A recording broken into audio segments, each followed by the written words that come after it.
자, 가재는 개편, 손방망이 처벌 논란이 일어나고 있는 사건이 두 개가 있습니다. 한번 보시도록 하겠습니다.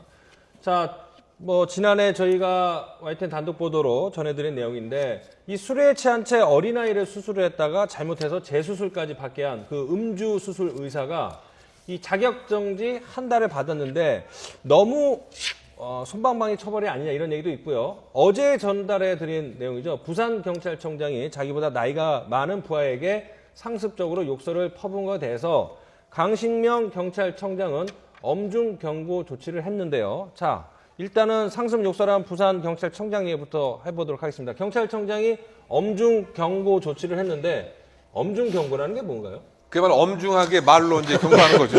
깔끔하게 혼냈다는 거죠. 이게 어쨌든 참 황당합니다. 예, 행정적인 엄중 경고라는 징계의 유형이 없어요. 그냥 경고만 있죠. 징계가 아니고 그렇죠. 이제 말로써 이제 좀 혼내준 그런 셈인데요. 네.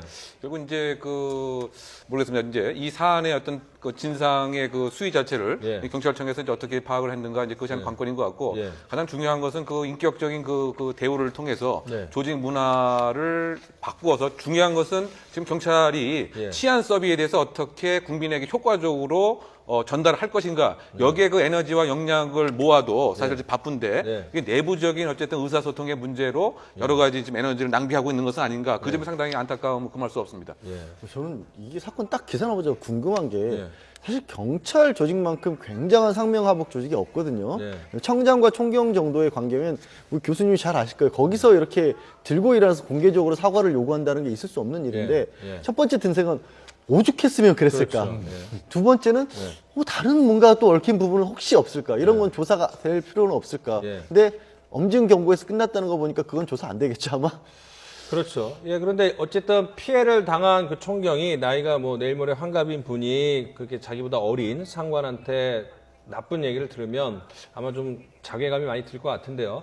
어쨌든 이 엄중 경고라는 말이 이제 공직사에서 가끔씩 나오는데 사실 어떤 내용인지 되게 궁금했는데 그냥 엄중하게 꾸짖는 게 엄중 경고군요. 그러니까 그냥 별 차이 없는 거죠. 그러니까 강신명 경찰청장께서 지금 이 권기선 부산경찰청장에게 이렇게 엄중 경고 정도로만 하고 그치겠다라고 한 건데 이거는 그냥 사실 아무 의미 없는 그 조사 결과예요. 왜냐하면 어차피 자기 가재는 개편이라고 해서 자기들이 자기 조사해가지고 그냥 경고만 하고 끝내겠다는 건데 과연 이렇게 하는 것이 맞는 건지 저는 좀 아니라고 보거든요. 이 정도로 고위 공무원이 그 밑에 부하 그 직원들에게 상습적으로 입에 담기 힘든. 그러니까 이분이 뭔가 말한 문구가 있으면 그 중에 반이 삐 처리예요. 그러니까 욕을 입에 달고서 부하 직원들을 대한다는 거거든요. 그 정도 되면은 이거는 내부에서 경고만 하고 끝날 그런 문제가 아니라 외부 감사를 철저히 받아서 우리 청와대 사실 공직기강 비서관실이 있는데 이런 일들을 사실 하는 거거든요. 공직기강의 문제입니다. 이 경찰청장 내부 문제가 아니라. 그러니까 그 공직기강을 바로잡는 데 적절한 조치를 우리 정부가 해야 될 것 같아요. 자, 음주사 얘기 한번 해보죠. 지금 법조항에는 술에 취한 채 진료를 하거나 수술을 하는 것에 대한 처벌 조항이 없기 때문에 지금 가장 높은 조치인 자격정지 한 달을 내렸다라는 이유인데, 자, 법적으로는 이거가 최고다 이렇게 얘기를 하는데 어떻게 생각을 하세요? 아니 일단 네. 법을 만드는 국회의원들이 예. 의사가 술 먹고 들어가서 처치를 하려고 생각을 할 수가 없었잖아요. 그렇죠. 그러니까 그걸 법을 누가 만들어 놓을 생각을 했겠습니까? 예. 당연히 지금으로서는 그럴 수밖에 없고 예. 그나마 이제 그렇게 수술한 환자가 크게 다치지 않았기 때문에 네. 처벌이 저 정도에서 끝난 거지 정말 크게 정말 가슴 쓸어내릴 만한 그런 일인 거죠. 이게 정말 화는 나는데 네. 딱히 어떻게 할 수는 없는 그런 상황인 겁니다.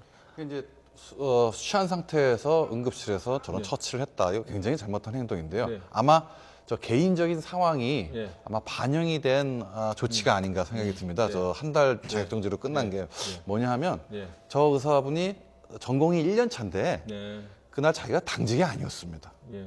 근데 회식을 나가가지고 다 술을 먹었는데 그 의사가 자기가 당직이 아님에도 불구하고 밤에 그 응급실에 가서 처치를 해야 되는 상황.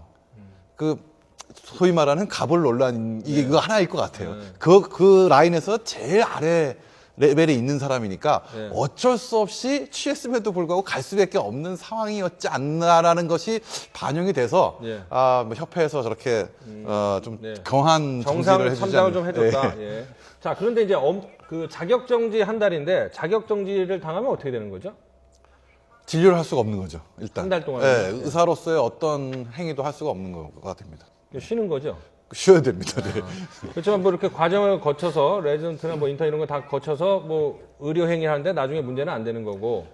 이제 전공의를 1년, 2년 올라가야 되는데 아마 그 수련 기간이 부족하면 학교 우리 진급 못 하듯이 네. 그런 날짜 조항이 있을 겁니다. 한 달 정도는 아마 진급을 하는데 무리가 없지 않나 저는 그렇게 생각합니다. 그러니까 표 원장님 말씀대로면요, 이 의사한테는 지금 한 1개월의 자격정지밖에 할 수가 없다 하더라도 네. 이 의사 위에 감독하는 의사가 있을 거예요. 그러니까 술을 먹었는데도 불구하고 응급실에 들어가게 만든 상급 의사까지도 징계를 해야 되고 그렇죠. 더 크게는 예. 이들을 감독 못한 병원에도 정지 처분을 해야 되는 거죠. 그러니까 표 원장님도 어쨌든 의사 출신이기 때문에 그 상황을 알기 때문에 이 막내가 어쩔 수 없이 자기 순번이 아닌데도 회식 자리에서 즐겁다가 갑자기 호출받아서 일을 하는 것이 많이 보셨기 때문에 안타깝긴 하지만 어쨌든 잘못은 잘못이기 때문에 이 전공의뿐만 아니라 사실은 그의 관리 감독 책임을 또 물을 필요도 있는데 어쨌든 지금 봐서는 이 자격정지 한 달이라는 게 크게 인생에는 크게 흠집이 안 나는 상황이기 때문에 피곤한 이 어린 전문의가 한 달 푹 쉬고 다시 복귀를 할 수 있는 조치가 될 것 같습니다.